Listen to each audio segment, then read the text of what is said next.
반갑습니다. 오늘은 이사야서 41장 한 번 더 말씀을 나누는 시간을 갖도록 할게요. 9절 말씀 제가 있습니다. 내가 땅 끝에서부터 너를 붙들며 땅 모퉁이에서부터 너를 부르고 내게 이르기를 너는 나의 종이라. 내가 너를 택하고 싫어하여 버리지 아니하였다 하였니. 두려워하지 말라 내가 너와 함께하리라. 놀라지 말라 나는 내 하나님이 됩니다. 내가 너를 굳세게 하리라. 참으로 너를 도와주리라. 참으로 나의 의로운 오른손으로 너를 붙들리라. 하나님의 격려를 들으십시오라는 제목으로 말씀 나눕니다. 사실 이사야 41장의 말씀은 이스라엘을 향한 하나님의 격려의 메시지가 아주 강력하게 선포되고 있는 장이죠. 이스라엘은 오랫동안 주변 강대국들 침략에 의해서 두려움 속에 살아야 했어요. 하필 지리적인 위치가 강대국들이 지나다녀야 하는 위치에 놓여 있잖아요. 얼마나 고통스럽겠습니까? 우리와 좀 비슷해요. 자기 방어력이 없다라는 것, 특별히 눈에 보이는 자기 방어력이 없다라는 사실은 두려운 것 자체이죠. 섬들아 내 앞에 잠잠하라. 민족들아 힘을 새롭게 하라. 가까이 나아라. 그리고 말하라. 우리가 서로 재판 자리에 가까이 나아가자. 바로 그때 이사야가 하나님의 법정을 열어주는 거죠.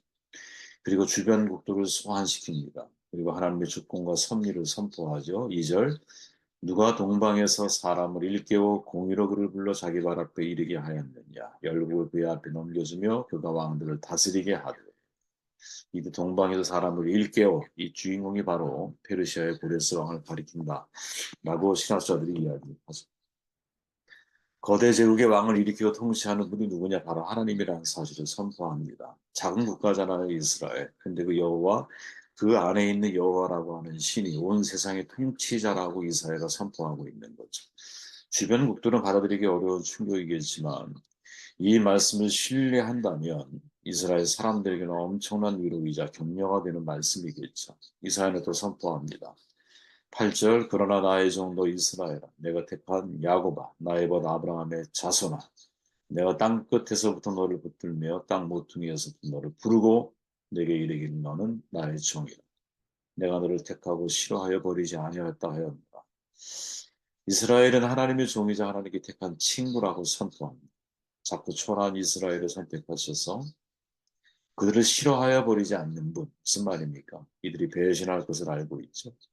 반복되는 배신이 있지만 싫어하여 버리지 않는 분이라고 이사야는 선포하고 있죠. 얼마나 위로가 되는 기록입니까? 여러분 이 말씀이 오늘 새벽에 저와 여러분들의 가슴에 새겨지길 바라요. 하나님은 우리를 싫어하여 버리지 않는 분입니다. 내가 나의 모습 속에 자괴감에 빠지게 되고 그래서 하나님을 바라보지 못하면서 스스로 자멸하게 되는 길을 걷지 않는 분 우리 가운데 있기를 바라요. 예수님께서 역시 마찬가지죠. 가장 보잘것없는 버림받은 사람들을 만나주시고 그들을 격려해서 위대한 사람으로 일하게 하셨죠. 너희 중에 고난당하는 자가 있냐? 기도할지니라. 고난 극복을 위한 격려의 말씀이죠. 수고하고 무거운 짐진 자를 다 내게로 와. 내가 쉬게 할게. 정말 이 말씀을 묵상하다 보면 힘들고 어려울 때 한없이 기대고 싶은 마음을 불러일으키는 말씀이라고 봅니다. 이사야가 두려워 말라 놀라지 말라. 흔들리지 말아라. 당시에 전 방위적으로 어려움을 당하는 백성들을 격려하고 있는 하나님을 소개하고 있는 것이죠. 두려워 말라 내가 너와 함께 함이니라. 첫 번째 격려이죠. 여러분 두려움에는 내적 불안, 외적 불안이 있잖아요. 우리의 마음이 불안해서 두려워하는 것이 있다면 외부의 어떤 세력이나 환경으로 인해서 무서워하는 것이 있어요. 그죠? 어떤 게 더 힘들고 어려운 일일까? 아니, 둘 다 힘들죠. 그죠? 근데 시한폭탄 있잖아. 다이너마이트처럼 우리 내부에서 터질 때 이건 진짜 불안한 거죠. 하나님은 내적인 두려움, 내부적인 어떤 환경, 사건으로 인하여 오는 이 두려움, 두려워하지 말라 이렇게 명령하고 있죠. 또 다른 두려움이 뭘까? 자기가 잘못에 의해서 벌어진 두려움이죠. 아주 죄인이 가지고 있는 두려움. 근데 심지어 이 두려움조차도 성경이 뭐라고 말합니다. 싫어하여 버리지 않아. 이렇게 말하죠. 왜 하나님이 싫어한다는 표현을 쓰고 있을까요? 싫어하는 짓을 하기 때문이죠. 그죠? 이스라엘이. 이게 바로 우리의 모습 아니겠어요? 그죠? 우리의 모습이 완벽하지 않아요. 우리는 비록 내 잘못이 아니라 할지라도 내적인 불안이 일어날 수 있어요. 삶에 대해서. 사람들이 우울증에 한번 걸리고 이 공황장애처럼 장애를 가지고 있는 사람들은 그 불안한 마음을 견디질 못해 하잖아. 저도 예전에 그런 어렸을 때 청년 소년기 때 그런 경험이 있었던 것 같아요. 이 불안함이 한번 들잖아요. 지옥이에요, 지옥. 아무것도 못해요. 사람을 아주 이렇게 마치 뱀이 이렇게 쥐나 이런 걸 딱 물어볼 때 꼼짝도 못 하잖아요. 그죠? 그런 것처럼 누군가 나를 사로잡고 있는 걸 느껴요. 정말 이게 사단적인 거예요. 정말 사단적인 힘이라고 봐요. 어떻게 극복해야 할까? 성령이 내 안에 임재하셔야 되거든요. 에이렘. 제가 고등학교 때 지금도 기억이 나요. 집에 가서 생각하면 너무 두렵고. 그때는 집이 별로 안 좋았어요. 조용히 불안한 마음을 가라앉히려고 기도를 드렸어요.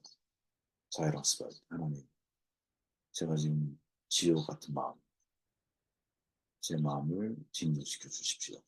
그때 정말 위에서 잔잔한 따뜻한 기분 같은 것이 누가 저를 영적으로 탁 터치하는 느낌이 있어요. 그러면서 불안이 사라지기 시작하는데 아무리 불안한 생각을 하려고 해도 마음이 불안하지 않아요. 와, 정말 대단한 경험이었어요, 제게는. 그 이후로 불안을 퇴치하는 방법을 조금씩 배워간 것 같다. 어떤 불안이 있으십니까, 여러분? 하나님을 의지하는 사람이 되었으면 좋겠어요. 두려워하지 말라. 이거 명령형이거든요. 명령을 순종하십시오. 어떻게 순종하고 하나님을 절대적으로 신뢰하십시오. 어떻게 내가 너와 함께 하니라. 하나님이 지금 나와 함께 하고 계시고 이 사실을 믿으셔야 됩니다. 두 번째 격려죠. 놀라다. 아주 다급하고 위급한 상황. 당황하는 거죠. 뭐 나가 실망하는 거죠. 그죠? 인생을 살아가다 보면 정말 놀라운 당황스러운 일, 어찌할 바를 알 수 없는 그냥 어떻게 행동해야 할지 모르겠어. 너무 놀라서. 너무 두렵고 놀라. 이럴 때 우리가 어떻게 해야 되느냐. 나는 내 하나님이 되냐. 여기서 여러분 되게 중요하죠. 나는 내 하나님인데 나에게 하나님은 나의 하나님이냐. 이 질문을 던져주고 있죠. 항상 신앙은 여러분,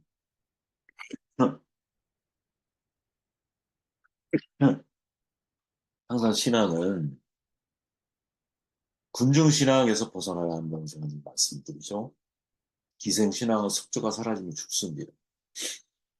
우리의 신앙이 누구를 의지하고 있는가 잘 살펴봐야 돼요.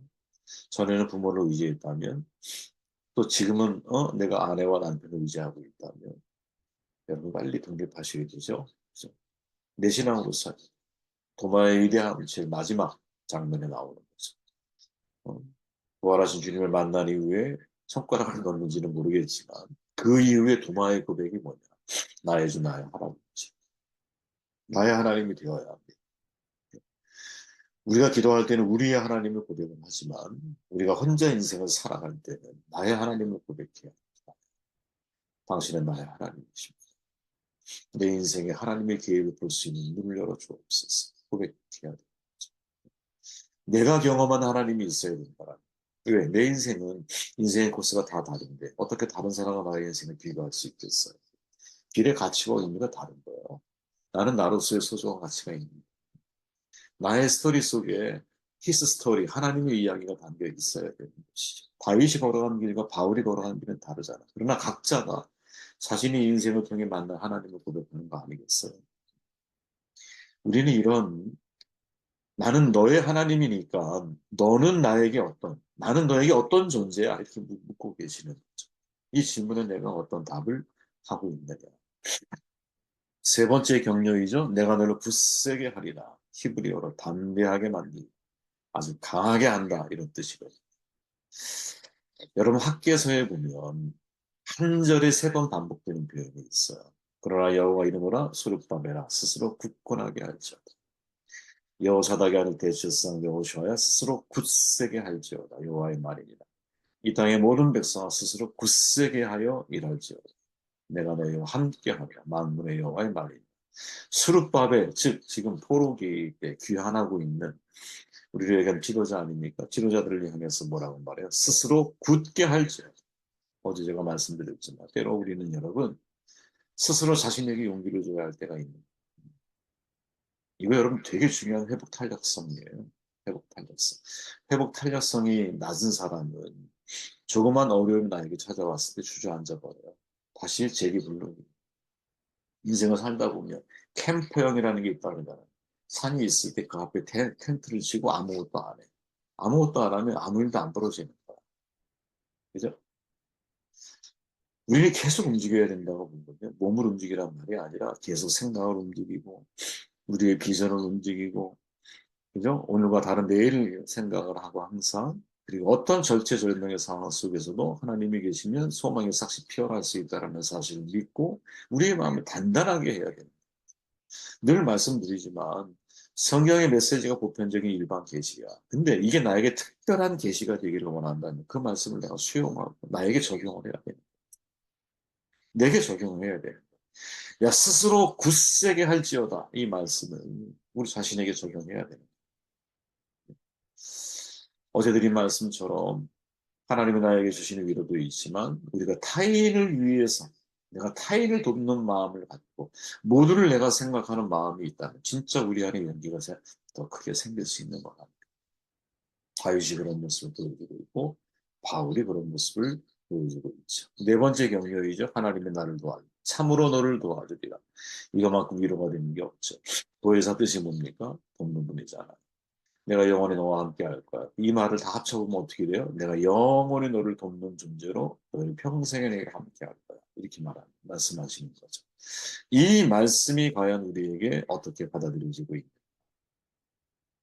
여러분, 저는 여러분들의 마음을 몰라요.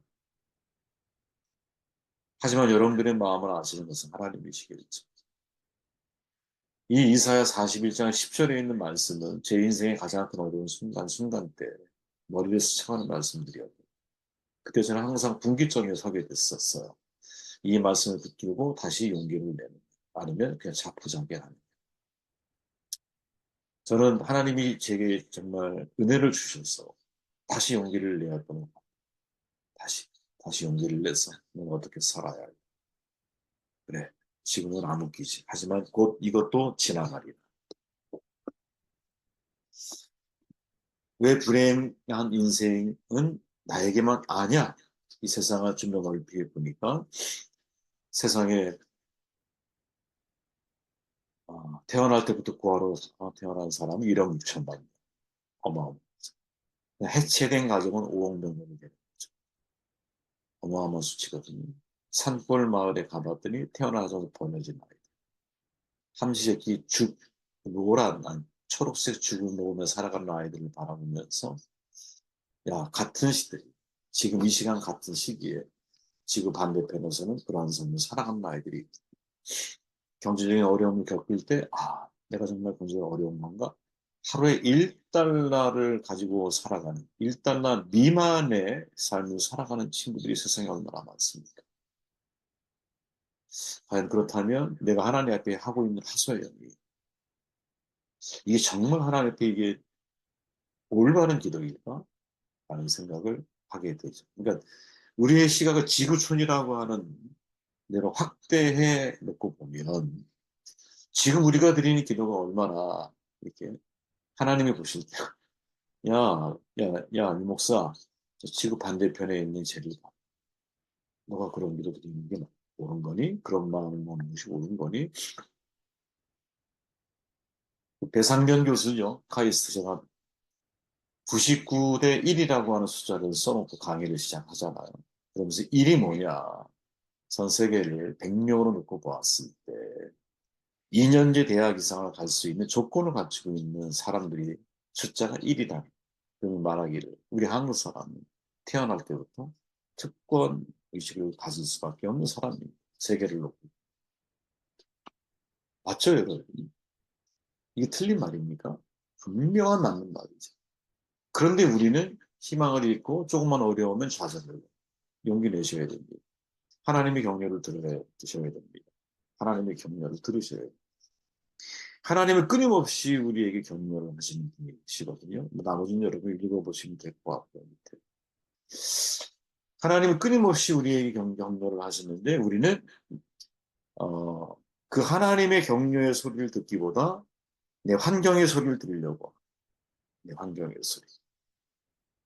그리고 주변을 좀 넓게 지구촌으로 확대해서 바라보면 지금 하나님이 내게 허락하신 것은 정말 아, 엄청난 특권의 자리에 나를 세우셨는데 근데 우리는 그 속에서 하나님의 격려를 듣지 못하고 있다. 마음을 새롭게 하셔야 돼요. 원래 헬라어로 격려하다 안에 피크션이라고 하는 단어 속에는 리프레시라고 하는 뜻을 가지고 있어요. 신선하게 하는 마음을 새롭게 하는 내게 용기를 자꾸 북돋아주는 주님이 우리에게 그렇게 하고 계십니다. 매일 아침, 매일 새벽, 매일 삶의 순간순간 우리는 그중에 무엇을 선택합니까? 자, 베드로가 주님 앞에 섰을 때 주님이 그렇게 말하죠. 사탄아 내비로 물러나 하면서 하신 말씀이 사람의 일을 생각해 너 하나님의 일을 생각해. 자, 여러분 하나님이 우리에게 말씀을 주셨습니다. 그중에 우리는 여러분 내 인간적인 생각에 사람의 일이 뭐예요? 내 인간적인 감정과 인간적인 생각에 사로잡히게 되면 나는 사탄에게 사로잡히고 그러나 똑같은 격려의 말씀 두려워만 놀라지 마. 이 말씀을 듣고 하나님의 일을 생각하고 하나님의 말씀에 내 삶의 포지션을 둘 때는 우리는 하나님의 사람이 되는 거죠. 그때 리프레시 우리의 마음이 새로워지는 거 아니겠습니까? 새로워지는 이 은혜가 있기를 바랍니다.